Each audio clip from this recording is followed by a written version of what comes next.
Olá, querido, paz do Senhor.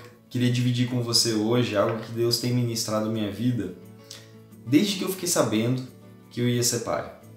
Então vamos ali no capítulo 24 do livro de Josué, que fala assim: Então Josué reuniu todas as tribos de Israel em Siquém, convocou as autoridades, os líderes, os juízes e os oficiais de Israel, e eles compareceram diante de Deus.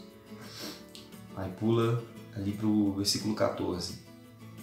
Agora temam o Senhor e sirvam-no com integridade e fidelidade.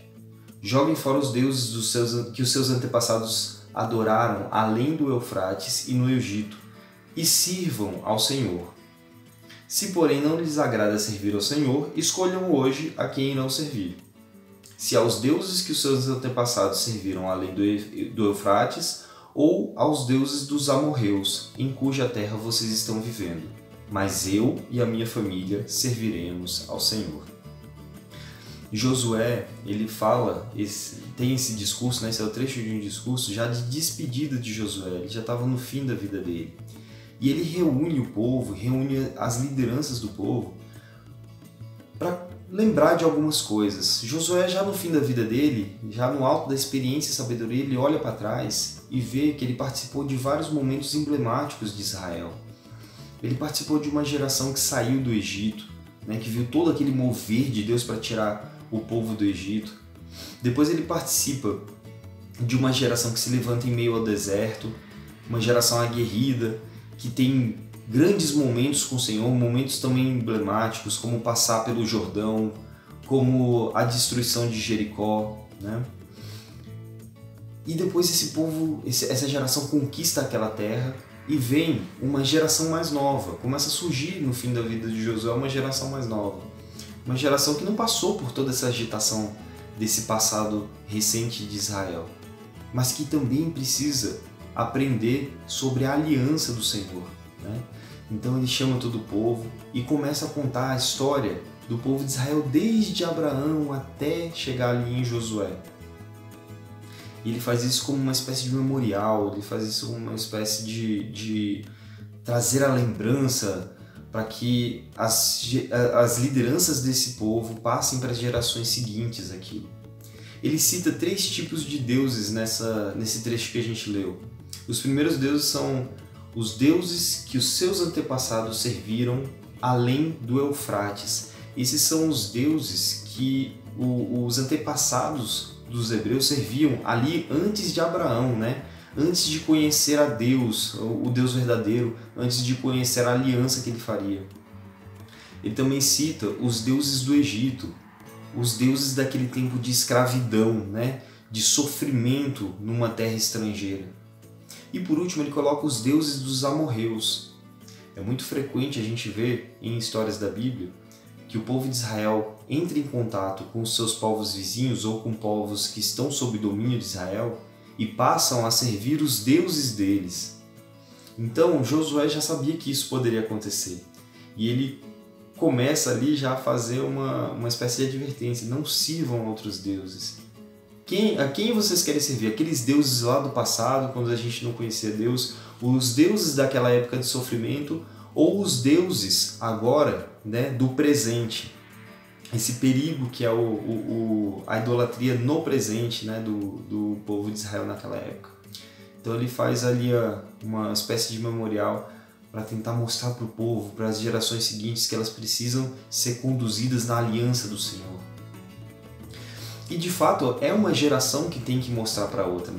Ali no Salmo 78 fala assim, no versículo 2: Em parábolas abrirei minha boca, proferirei enigmas do passado, o que ouvimos e aprendemos, o que os nossos pais nos contaram.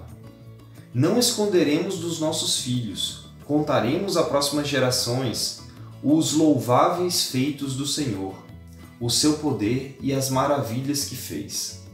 Ele decretou estatutos para Jacó e em Israel estabeleceu a lei, e ordenou aos nossos antepassados que ensinassem aos seus filhos, de modo que a geração seguinte a conhecesse, e também os filhos que ainda nasceriam, e eles, por sua vez, contassem aos seus próprios filhos. Então eles porão a confiança em Deus e não esquecerão os seus feitos e obedecerão aos seus mandamentos. Então, de fato, é obrigação de uma geração passar para a geração seguinte o conhecimento do Senhor, o conhecimento da palavra do Senhor, ser um padrão de espiritualidade, né? Mostrar o caminho da aliança do Senhor para as gerações seguintes. Isso é muito importante para a nossa família, isso é muito importante para a nossa igreja, que nós conduzamos a próxima geração nos caminhos do Senhor. Naquela época não havia uma igreja, né, organizada em ministérios, né, como a gente tem hoje. E de fato, mesmo que não houvesse uma igreja assim, de fato a célula da fé é a família, né? A igreja hoje que a gente tem, ela serve para nos ajudar nessa missão, mas o conhecimento do Senhor deve ser passado de pai para filho, né? Então, no meio de uma sociedade em que cada vez mais os valores cristãos são contestados e abolidos, né, da base da nossa sociedade, como os nossos filhos vão conhecer, como a geração seguinte vai conhecer ao Senhor? De fato, a geração anterior tem que mostrar esse caminho, né? Tem que mostrar essa aliança. E quando eu fiquei sabendo que a Nina ia chegar na minha vida, eu li um livro chamado Pastores de Família, de um autor chamado Vodd Baucham. E depois que eu li esse livro, Deus me mostrou muitas coisas interessantes a respeito desse conceito de pastor de família. E eu pedi a Deus que mesmo em meio às minhas limitações, aos meus erros e aos meus pecados, que Deus me permitisse ser uma referência de espiritualidade para minha filha.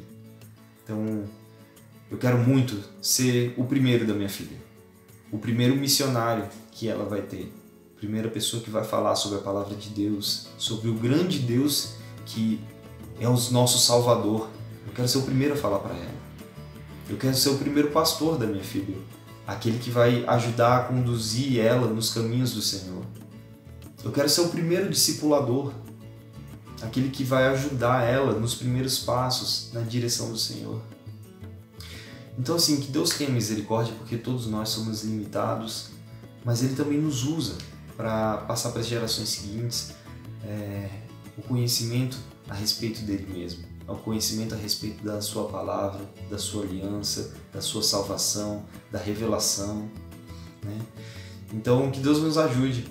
Vamos orar para que as nossas famílias sejam famílias que passam de uma geração para outra, que nós perpetuemos o Evangelho dentro da nossa família.